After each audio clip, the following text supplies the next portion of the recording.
Well, it's a beautiful morning here in Tignes, but I'm actually cutting my ski trip short to head north to Saint Quentin to indulge in another one of my sporting passions, cycling. Now, this race that I'm going to, they call it the Paris-Roubaix Challenge. It's a classic race over cobblestones, 32 kilometers of cobbles.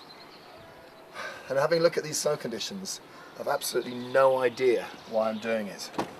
Sucker for punishment. A 7-hour drive north from the Alps, and luckily the weather is equally as good. It's a whole weekend of racing. The public race is on the Saturday, and then we'll get to watch the pros tackle the course on the Sunday. Well, it's Friday morning, and I'm going to go out on a reconnaissance of the course, and I've hooked up with someone quite special. It's Team Sky, and they've got their bus here, and they're actually going to go out on a ride of the track as well. And they've done this journalist thing where journalists can tag along for the first bit of their ride. But apparently when they hit the first section of pavé, which is the French word for cobbles, they're just going to put the hammer down and do it at race pace. So I don't reckon I'll be hanging with them for too long. A quick photo shoot before we got started, and to be honest, the pros looked much more relaxed than us. My biggest worry was touching a wheel and knocking one of them off. I could just see the headlines: BBC journalist injures Bradley Wiggins. But my fears were unfounded. Before I knew it, I was confident enough to start playing around with my mini cameras. Riding with Team Sky! Oh yeah! Right on the cobbles. It's amazing how the speed just drops off. Pretty dusty, but very, very lucky that it's dry. Experienced all-rounder and domestique Canadian Michael Barry showed me how it was done on the roughest section of the course, the Forêt de Arenberg. When I had a go, it felt like my arms were going to come off. How I was going to keep this up in tomorrow's challenge, I had no idea. But tonight, I was going to be dreaming of pavé.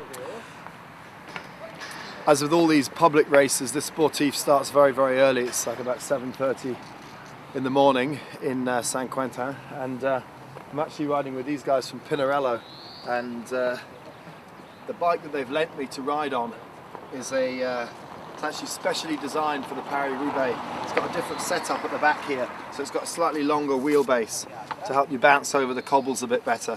That's why the rear triangle's bent away like this, and the forks go off at that angle.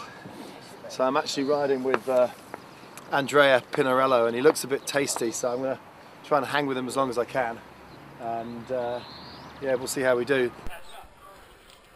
So that's them started the race, but there's 3,000 people to get going, so it takes a little time before you actually go over the start line. Right, here we go. Paris-Roubaix Challenge.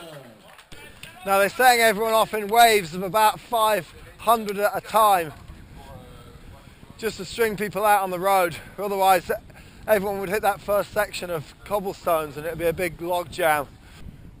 There was a slight headwind for the first road section of the ride, which made things easy if you could stay in the slipstream of the group.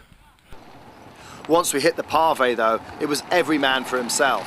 The power that you need to put in is about double that of the tarmac. You need to keep your hands loose as possible on the handlebars. It's too much to ride on the drops, and resting on the brake levers is definitely not a good idea. Most people ride on the crown of the road, but you can find some smoother lines right in the gutter, or even on the grass verge. So we're about 50 kilometers to the finish. We've got another 6 more sections of pavé to go, and the bike's holding up, and I'm just about holding up. And I've got to get going because Andrea wants to get going again, and it's just absolutely flat out on the pavé. Feeling rather weary, with aching hands, shoulders and legs, I limped across the finish line. Wow. Well, that's quite a challenge. It feels like you've sat on a jackhammer all day trying to work a chainsaw. It's amazing how tough it is. And we only did, I think, 145 kilometers and 32 kilometers of pavé. Tomorrow the pros are going to ride 258 kilometers with 53 kilometers of pave. That's why they call it the Hell of the North. Wow.